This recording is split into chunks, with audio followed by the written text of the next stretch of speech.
পদ্মা নদী বাংলাদেশের প্রাণ প্রকৃতি, অর্থনীতি এবং ভূরাজনীতির এক অবিচ্ছেদ্য অংশ। হিমালয় থেকে উৎপন্ন ভারতের গঙ্গা নদী যখন চাঁপাইনবাবগঞ্জ জেলা দিয়ে বাংলাদেশে প্রবেশ করে, তখন থেকেই এটি পদ্মা নামে পরিচিত হয়। উত্তর-পশ্চিম থেকে দক্ষিণ-পূর্ব দিকে প্রবাহিত এই নদীটি রাজবাড়ির গোয়ালন্দের কাছে যমুনার সাথে এবং চাঁদপুরের কাছে মেঘনার সাথে মিলিত হয়ে বিশাল জলরাশি নিয়ে বঙ্গোপসাগরে পতিত হয়েছে।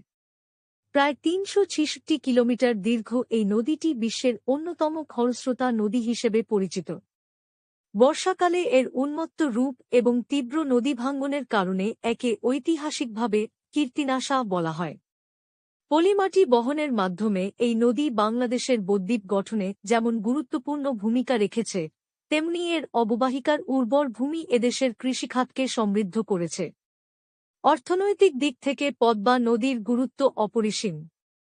এই নদীর ওপর নির্মিত বাংলাদেশের সর্ববৃহৎ বহুমুখী পদ্মা সেতু দেশের দক্ষিণ-পশ্চিমাঞ্চলের ২১টি জেলার সাথে রাজধানী ঢাকার সরাসরি সংযোগ স্থাপন করেছে, যা জাতীয় অর্থনীতি ও জিডিপিতে বড় ধরনের ইতিবাচক প্রভাব ফেলছে।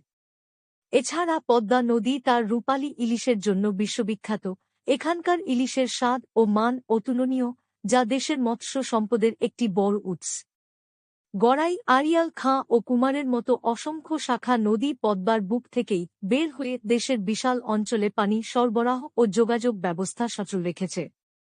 সাহিত্যের আঙিনায় এবং মানুষের জীবনযাত্রায় পদ্মা কেবল একটি নদী নয়, বরং এটি এদেশের সাহস, সংগ্রাম এবং সমৃদ্ধির এক জীবন্ত প্রতীক।